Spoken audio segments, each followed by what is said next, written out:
નમસ્તે વિદ્યાર્થી મિત્રો, આજે વાત કરીશું ધોરણ 5 અને વિષય પર્યાવરણના ચેપ્ટર નંબર 3 સ્વાદથી પાચન સુધીનું સંપૂર્ણ વિદ્યાર્થી મિત્રો સ્વાધીન પોથીનું સોલ્યુશન મેળવીશું.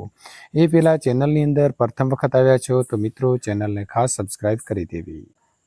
સ્વાદથી પાચન સુધી નીચે આપેલા ખાદ્ય પદાર્થોના ચિત્રો નીચે તેના સ્વાદનું નામ લખો.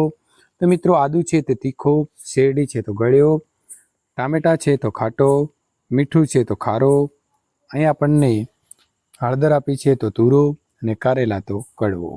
આપેલા સ્વાદ કયા ખાદ્ય પદાર્થમાંથી મળે છે તેના નામ લખવાના છે. તો સ્વાદ છે ખાટો તો લીંબુ, આંબલી અને નારંગી, ગળ્યો તો શેરડી, ખાંડ અને ગોળ, તીખો તો મરચા, આદુ અને મરી, તુરો તો હળદર, આમળા અને મિત્રો એક તમારે લખી દેવાનો છે, ન આવડે તો કશો વાંધો નહીં. ખારો તો મીઠું અને સંચળ, કડવો તો કારેલા, લીમડો અને મેથી. પ્રશ્ન નંબર 3, તમને સૌથી વધુ ભાવતી 4 વસ્તુના નામ અને તેના સ્વાદ જણાવો. ગુલાબ જાંબુ તો ગળ્યો, ઢોકળા તો ખાટા, પાણીપુરી તો તીખો અને ઢોસા તો તીખો. તમે લખેલી 4 વસ્તુનો સ્વાદ એક સરખો છે? તો ના, બધી વસ્તુનો સ્વાદ જુદો જુદો છે. માત્ર સુગંધથી કઈ ખાદ્ય વસ્તુઓ ઓળખી શકાય છે? તો માત્ર સુગંધથી ઓળખી શકાય તેવી ખાદ્ય વસ્તુઓમાં લસણ, ડુંગળી, વરિયાળી અને જીરું.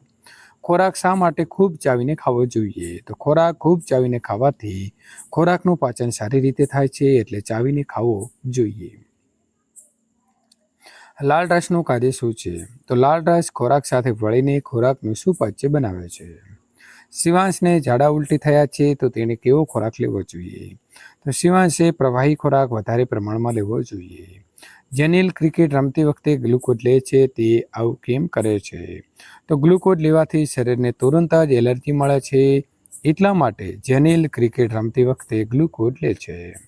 પ્રશ્ન નંબર મિત્રો 8, જરૂર કરતાં વધારે ખોરાક ખાવાથી શું થાય? તો જરૂર કરતાં વધારે ખોરાક ખાવાથી શરીરમાં તેનું પાચન થતું નથી અને આપણે બીમાર પડીએ છીએ.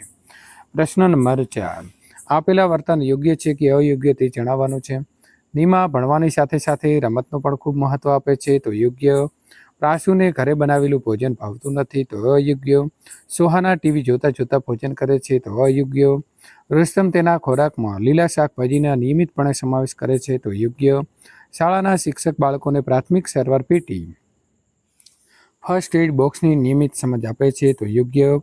શાળાના કેટલાક બાળકો મધ્યાહન ભોજન જમતી વખતે ટામેટા, ડુંગળી થાળીની બહાર કાઢી બાજુએ મૂકી દે છે, તો અયોગ્ય. ખુશ જમતા પહેલા નિયમિત સાબુથી હાથ ધોવે છે, તો યોગ્ય. કેટલાક વિદ્યાર્થીઓ ચાવ્યા વિના ખૂબ ઝડપથી ખોરાક લે છે, તો યોગ્ય. વર્ગીકરણ કરવાનું છે. સ્વાસ્થ્ય માટે ફાયદાકારક તો ખીચડી, રોટલો, લીલા શાકભાજી, દાળ ભાત, ફળો, સૂકો મેવો, દૂધ, શીરો, ભાખરી, મોઠિયા, ઢોકળા અને સુખડી. સ્વાસ્થ્ય માટે હાનિકારક એટલે કે ખરાબ તો પાણીપુરી, પીઝા, બર્ગર, ઠંડા પીણા, ચોકલેટ, વાસી રોટલી, દાબેલી, વેફર, વડાપાઉં, કેક અને પાઉં. પ્રશ્ન નંબર મિત્રો 6, નીચે આપેલા વિકલ્પમાંથી સાચો વિકલ્પ શોધીને બોક્સમાં લખો.